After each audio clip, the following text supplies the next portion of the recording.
Welcome back to Split the Party. As always, I'm your host, Steve Osmond, and today we're talking about the Phantom Society. This is the third and final game that came in my October's board game bento.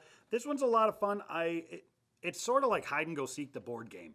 It plays 2 to 4 players. You can play with 3, but you really need either 2 or 4 players because there are ghosts. There are 4 ghosts in the game. 2 people in a 4-player game. 2 people are going to play the ghosts. 2 people are playing ghost hunters. The ghosts hide in these rooms. I've already set the board up here so you can see the tiles come off and there are little circles underneath. The ghosts, after everybody has placed the room tiles on the board, the hunters cover their eyes and the ghosts decide where to put themselves in here. Each of the 2 ghost players will be in control of 2 different colored ghosts and they will place themselves on the board underneath the room tiles.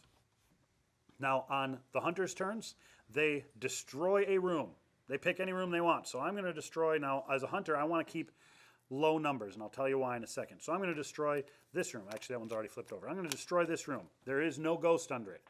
I'm not just destroying the room. I'm kind of like ghost bustering the room, basically, going in there with my proton pack and blowing it to crap, trying to get the ghost. The ghost isn't in here, so I just destroyed a room for no reason, adding 1 point to the total. You set a total, I believe it's 26,000. Let's see, 45,000. So when the house has sustained $45,000 worth of damage, the ghosts win. If you find all 4 of the ghosts before that happens, the hunters win. And that's the entire game. The ghosts are trying to destroy rooms with high value so that they can up that. The hunters are destroying rooms trying to find the ghosts. So ideally, they want to try and stay in the lower range rooms. Where the actual investigation comes in is the ghosts can only, for instance, there's a ghost here under this tile. He can destroy one of the tiles adjacent to him in any direction. So he wants to destroy a high value target. He's going to go with this one. So now I, as a hunter, know that there is a ghost in one of these 5 tiles. So I'm going to destroy one. Now I might not want to destroy that 5 because that puts us a quarter of the way roughly to losing the game. So maybe I destroy this one and don't find a ghost. That's rough. Now, the ghost on his next turn could have destroyed a tile that was in a continuing line, but since he can't, he's going to have to start in a new line with one of these other 8 tiles.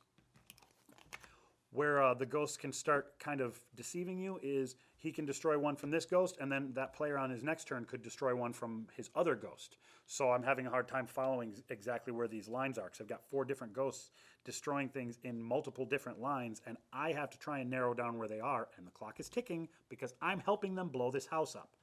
It's a really, really fun game. I've played it a couple of times. Every time I've played it, there's been a lot of laughing, a lot of, haha. I will say, the hunters have won every game that I've played of this so far.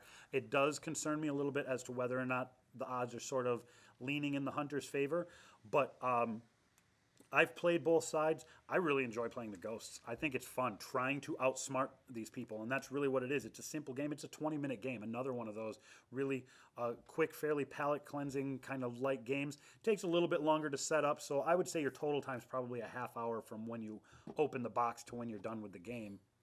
But it's fun because you are working as teams, not only playing the game, but trying to actively outsmart each other.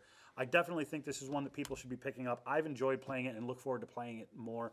I hope you'll give it a shot. Let us know on the website and on the Facebook page what you think of it. But that's all I'm going to have for today. I'd like to thank our sponsors, Duo Bus Design, Excelsior Games and Comics, and Sound G Entertainment. And as always, I'll see you in the Nerdverse.